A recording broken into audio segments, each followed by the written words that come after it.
Good morning, everyone. We'll start today a new topic, which is called as permeability. So, what is meant by permeability? Everyone will be having on our mind. So, it is a clear process of the phenomenon. Water particles will pass through the soil samples where the pore spaces exist. So, like you can see through if this are the soil particles, this green color indicates void spaces. So through this water is been transmitting and through this water has been passing. So this process of transmission of soil, this water through the pore spaces is known as permeability. Some in some textbooks they'll tell why this permeability, how to measure the permeability. So to measure the permeability, either we can go with direct measurement or we can adopt certain laws. That is a law, Das is law we can adopt. So usually what is meant by permeability, I told you, it is a property of soil which permits the flow of water through the pore spaces. And other thing we can tell is here we can see is larger particles will be there, means larger size will be there, so large gaps will be there, or large pore spaces will exist in which if you place a soil sample, one glass of water, it will easily permeate. Such soils we call it as highly permeable soils. Contrastingly, we can tell the stiff clay, which is having of fine particles.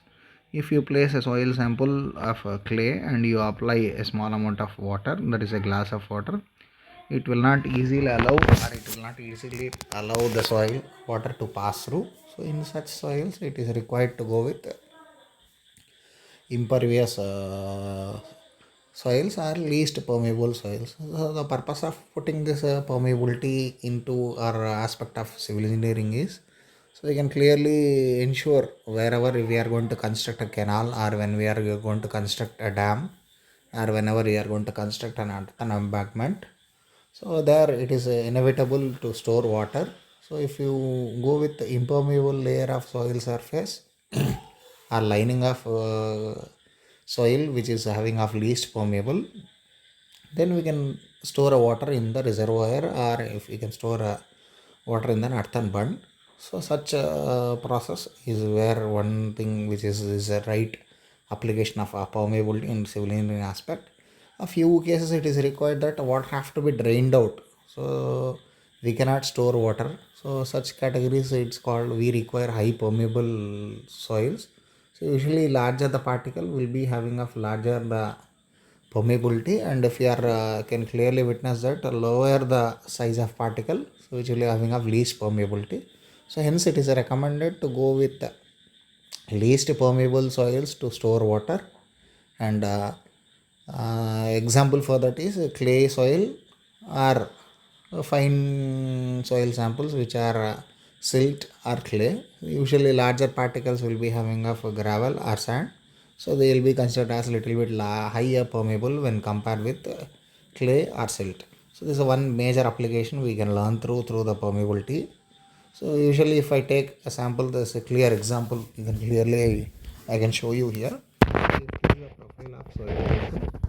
So it will be consisting of, first one is gravel, so second one is sand, and third one is silt, and finally if it is clay. So we can clearly witness for the 1 meter depth of soil sample, if water is being allowed to pass through on the top of 1 meter. So we can see, witness is from tap, after 2 minutes itself water has been completely drained out. See, if it is a case of sand, if after 2 hours the water, the soil sample has been drained out. So you can see here in the silt, case of silt, it is around, example only I am telling, it is may not be correct or may be correct in certain categories. So it has taken around 200 days to pass through the soil sample, where it has, if it is a clay, it has taken around 200 years. So you can see this is a huge uh, clear comparison between one type of soil to other type of soil depending upon the permeability values. So you can clearly witness that here, from here on these four examples, we can tell that gravel is having of high permeable and clay is having of least permeable substance. So you can see here is another example. Low permeability will be clay, and the least in between we are going to have silt, and sand, and finally gravel. So this is a way we have to express how to identify the permeability and where we can use this permeability in our day-to-day phenomena. So later, how to calculate what are the aspects of problems we can identify. So in this particular chapter is we can identify uplift pressures under the hydraulic structures. Hydraulic structures are earthen dams or dams which will be there to ensure their safety against piping action. And another thing is to study the groundwater, how flow it takes place is one aspect. Another thing is how seepage will be going to pass through an earthen dam is also one more thing. And finally we can calculate the rate of settlement in a saturated soil mass is one more thing. So usually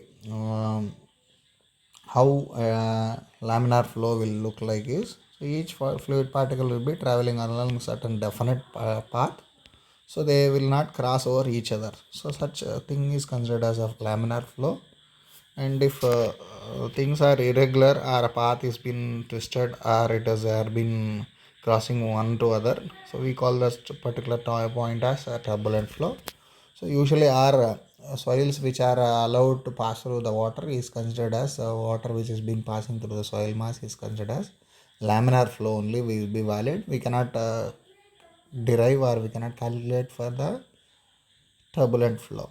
So hence first our assumption in a Darcy's law is when water passing through the soil mass is having a laminar flow.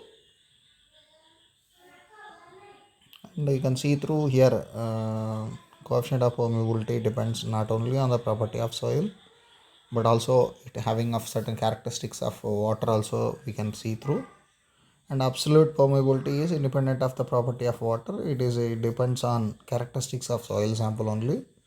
We can tell absolute permeability only depends on geometry of pore channel system or pore spaces, how they are existing. So we can compare with these two relative permeability. We can tell the ratio of effective permeability of a particular fluid to its absolute permeability is considered as relative permeability.